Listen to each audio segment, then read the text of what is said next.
أيتها الفاضلة الكريمة. يا الله، يدخل علي طالب من طلابنا في مدينة المنصورة وهو يبكي ويستحلفني بالله أن أدعو الله لوالده في درس الخميس الأسبوعي لعل الله عز وجل أن يستجيب دعوة رجل صالح من هذه الجموع التي تحضر معنا الدرس. ورأيت التأثر البالغ على ابننا هذا. قلت: أخي الحبيب، ما الأمر؟ قال: توفي والده. قلت: أسأل الله أن يرحمه. قال: يا شيخ، لكن الموتة كانت بشعة. قلت: أخبرني لعلي أذكر الناس. فقال لي: كان والده قويا جدا لدرجة أنه قال لا يذكر أن والده اشتكى مرضا أو ألما قط، رزقه الله صحة وعافية. قال: وفي هذا اليوم شعر بألم في بطنه بعد تناول الغداء، ورأى أنه بحاجة إلى التقيؤ، إلى أن يخرج ما في بطنه. قال: فدخل إلى دورة المياه، إلى الخلاء، ووقف على الحوض وظل يصرخ ويخرج ما في جوفه، ويصرخ صرخات نسمعها ويخرج ما في جوفه. قال: فلما طالت وقفته وهو لا زال يحتاج إلى هذا، برك على ركبتيه من شدة الألم ووضع فمه قريبا من المرحاض، أعزكم الله، ما عادش قادر يقف على الحوض، فبرك على ركبتيه أمام المرحاض وقرب فمه، كلما أراد أن يقيء قاء داخل المرحاض لأنه لا يستطيع القيام. قال: وإذ بنا نسمع صرخة شديدة، فدخلنا فوجدنا وجهه في المرحاض بعد هذه الصرخة فقد الحركة، رفعناه وجدنا روحه قد فاضت إلى الله عز وجل. يا رب سلم. قلت: أعوذ بالله. خرجت روحه ووجهه في المرحاض.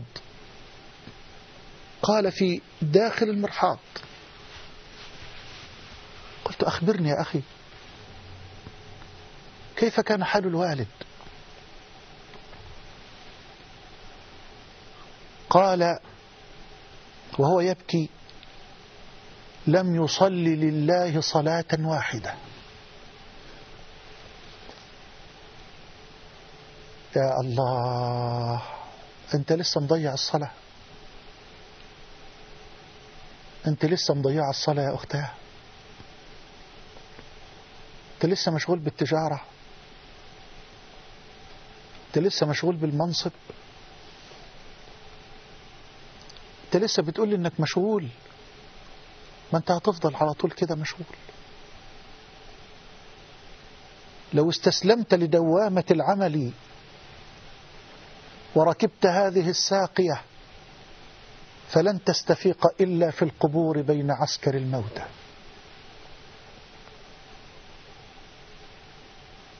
الصلاة الصلاة الصلاة هدية الله للأمة، هدية الله للأمة، يحملها المصطفى من فوق 7 سماوات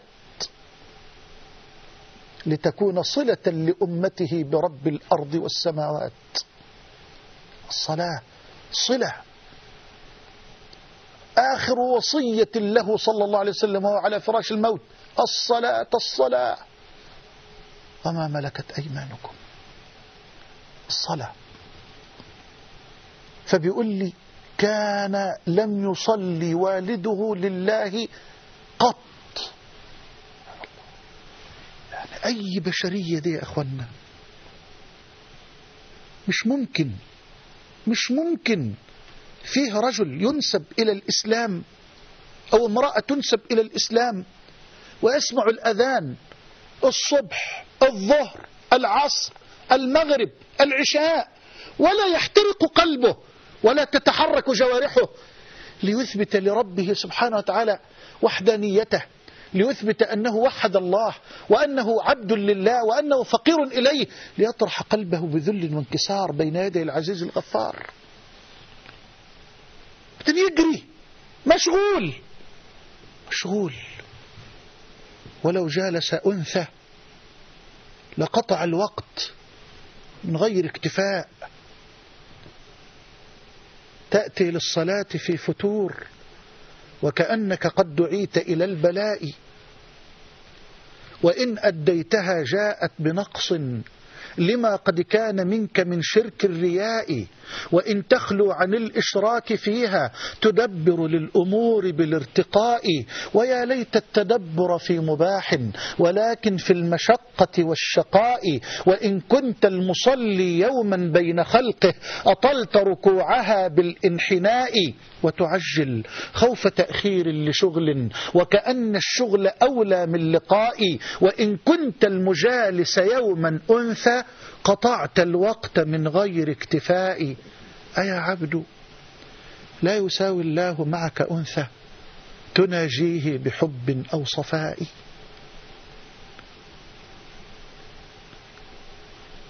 أنت لسه مشغول عن الصلاة،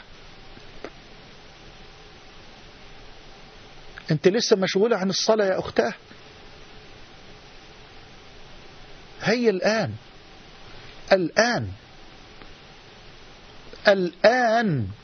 عاهد ربك جل وعلا على أن تحافظ على الصلوات في أوقاتها.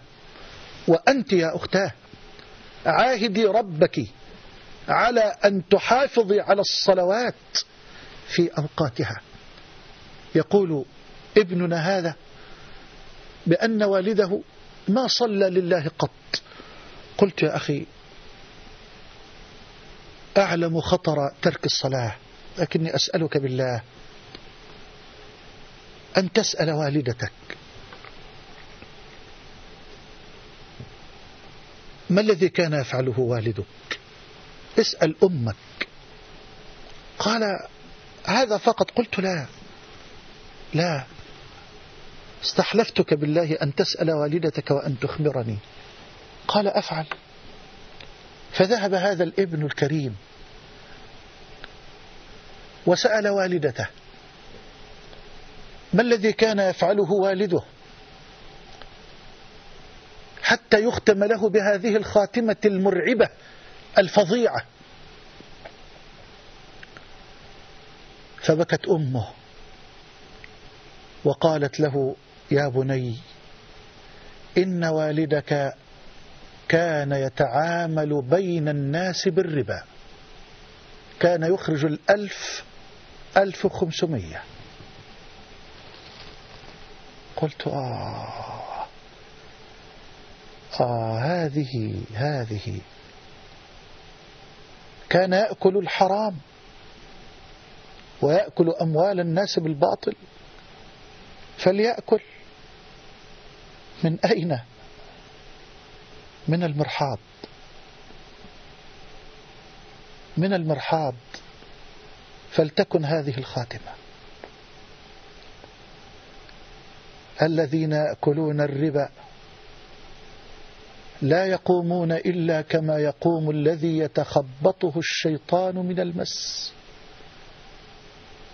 ذلك بأنهم قالوا إنما البيع مثل الربا.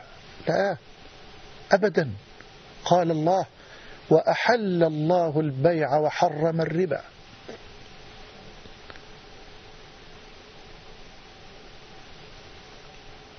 دع الحرص على الدنيا، وفي العيش فلا تطمع،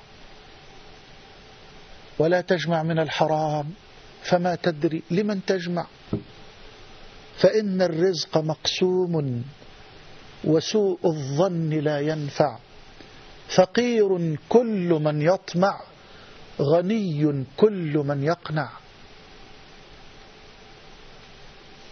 النفس تجزع أن تكون فقيرة، والفقر خير من غنى يطغيها، وغنى النفوس هو الكفاف، فإن أبت فجميع ما في الأرض لا يكفيها.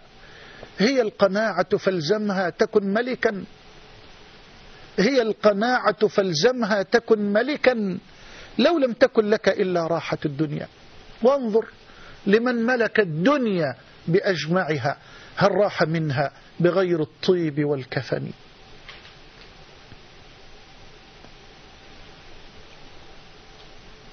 لن تأخذ شيئا.